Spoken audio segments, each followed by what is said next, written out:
Hi అండి, welcome back to my channel. ఈరోజు వచ్చేసి వంకాయ పచ్చిశనగపప్పు కర్రీ చేస్తున్నాను. అది ఎలానో చూడండి.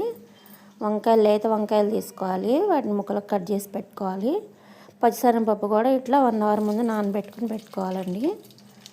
తర్వాత ప్యాన్ తీసుకుని దాంట్లో ఆయిల్ వేసుకుని పోపు దినుసులు వేసుకోవాలి. ఆవాలు, జీలకర్ర, ఎండుమిర్చి వేసాను. అలాగే ఒక ఆనియన్ ఇట్లా కట్ చేసుకుని వేసుకోవాలి.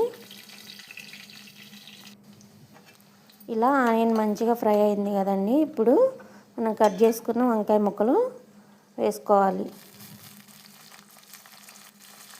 కర్రీ చాలా బాగుండిద్ది. దీంట్లోకి పచ్చి కొబ్బరి అవసరం అండి. పచ్చి కొబ్బరి పేస్ట్ మసాలా వేసి నేను చేస్తున్నాను. ఇది ఎలానో చూడండి.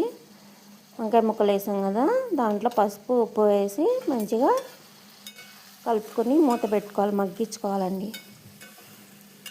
మంచిగా కలుపుకొని మూత పెట్టుకుని మగ్గించుకోవాలి. వంకాయ ముక్కల్ని ఇలా కలుపుకొని మగ్గించుకుందాం.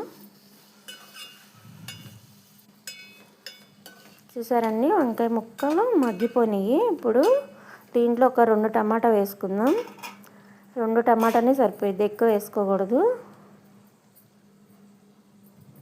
ఈ టమాటా కూడా మగ్గిపోయిద్దండి. దీంట్లో మసాలా వచ్చేసి పచ్చి కొబ్బరి తీసుకోవాలి. మెయిన్ పచ్చి కొబ్బరి, ధనియాలు, అల్లం, వెల్లుల్లి, చెక్క, లవంగం, గసాలండి. ఇవి మొత్తం పేస్ట్ చేసుకోవాలి.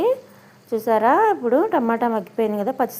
నానబెట్టిన పచ్చిశనగపప్పు కూడా వేసుకుని కొంచెం సేపు పచ్చిశనగపప్పు కూడా మగ్గిపోయింది మెత్తగా.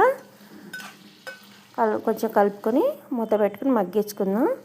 చూసారా, పచ్చిశనగపప్పు కూడా కొంచెం ఉడికింది. ఇప్పుడు మనం పేస్ట్ చేసుకున్నది కర్రీలో వేసేసుకుందాం.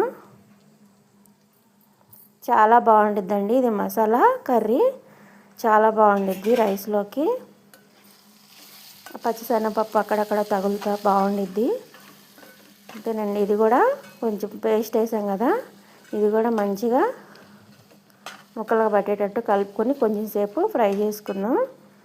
మసాలా అంతా ఫ్రై అయింది కదండి. ఇప్పుడు దానికి తగ్గట్టు కారం వేసుకుందాం.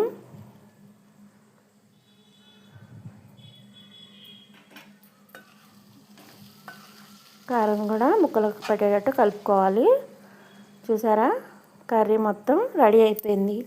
అంతేనండి, వంకాయ పచ్చిశనగపప్పు కర్రీ చాలా బాగుండిద్ది. మీరు కూడా ఒకసారి ట్రై చేయండి ఇలా.